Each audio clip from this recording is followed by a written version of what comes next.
నమస్కారం అండి, this is #you. Tuni Gnaneshwari missing case అస్సలు ఎండుకు రాట్ల.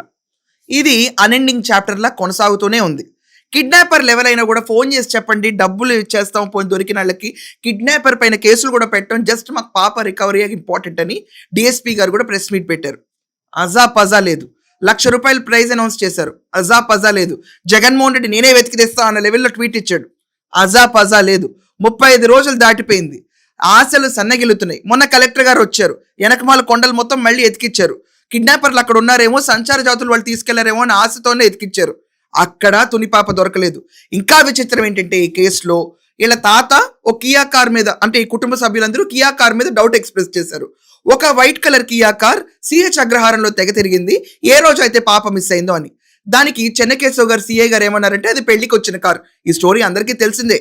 అక్కడ కారు పెళ్లికి వచ్చింది. ఆ పెళ్లికి వచ్చిన కారులో పాపని ఎందుకు కిడ్నాప్ చేస్తారు అంటే వాళ్ళ తాత ఒక కొత్త స్టోరీ వేసుకొచ్చాడు. ఆదివారం రోజు తుని పాప గురించి నేను పోస్టర్లు అతికిస్తున్నప్పుడు నన్ను వచ్చి అదే కారు గుద్దింది అన్నాడు.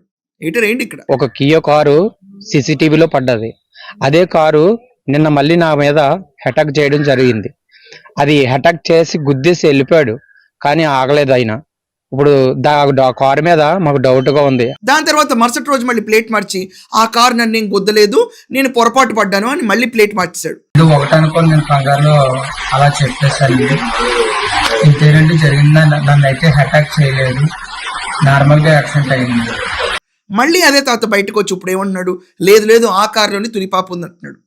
మరి మొన్నటిదాకా కొండలు ఎత్తుకొచ్చడం ఏంటి, కలెక్టర్ గారు రావటం ఏంటి, ఆర్థిక సహాయం కూడా లెండర్ చేస్తున్నారు ఈ ఫ్యామిలీకి. ఇది కాకుండా కిడ్నాపర్స్ కోసం డిఎస్పీ గారు బయటకు వచ్చి క్లియర్గా ఏమండి కేసులు కూడా పెట్టాం, మాకు వెరీ ఇంపార్టెంట్ 2.5 సంవత్సరాల పసిపిల్ల ఇంటికి చేరాలి. ఇలాంటి తరుణంలో మళ్ళీ తీసుకొచ్చి అంటే కేసులు అంటే మళ్ళీ భయపడి పారిపోతారు. ఈ పాపను రాష్ట్రం తప్పించడం అయితే చాలా ఇంపాసిబుల్. ఎందుకంటే ప్రతి చోట ఈ పాప ఫోటో ఉంది, ప్రతి సోషల్ మీడియాలో ఈ పాప ఫోటో ఉంది, ప్రతి టెలివిజన్ టెలికాస్ట్ చేసింది.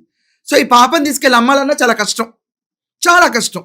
సో పాప బ్రతికే ఉందన్నప్పుడు, కిడ్నాప్ అయిందన్నప్పుడు, ఆ పాపని బయటకు కూడా తీసుకెళ్ళిన పరిస్థితిలో కిడ్నాపర్లు ఉన్నప్పుడు మీరు తీసుకొచ్చి చెప్పేయండి బాబు, ఫోన్ చేస్తే మేము ఏ కేసు పెట్టమన్నారు.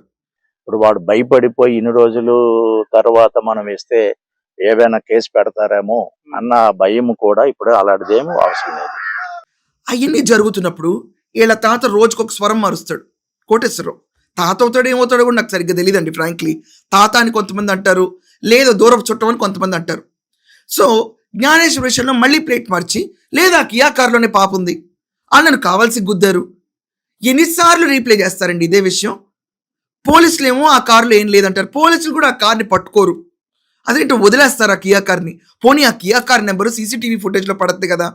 పడినప్పుడు ఆ కార్ని తీసుకొచ్చి దీంట్లో వీళ్ళు ఉన్నారని చెప్పి ఒకటి తేటతెల్లం చేస్తే ఈ కోటేశ్వర డ్రామా కూడా ఎండ్ అవుద్ది కదా. అదే ఎండ్ కార్డ్ పడదు, ఎతుకుతానే ఉంటారు. జీడిపిక్కలు అంటారు, సంచార జాతులు అంటారు, కిడ్నాపర్లు అంటారు. అసలు పాప వస్తుందా? అసలు కిడ్నాపర్లు అనేవాళ్ళు నిజంగా ఫోన్లు కొడతారా ఎవరన్నా? లేకపోతే ఈ ఇచ్చిన టోల్ ఫ్రీ నెంబర్స్కి అసలు ఎవరైనా ఫోన్లు కొడతారా? ఆశలు వదులుకోవాలా? ఏంటి కోటేశ్వరరావు రివర్స్ డ్రామా? దీనిపైన మీ అభిప్రాయం ఏంటి?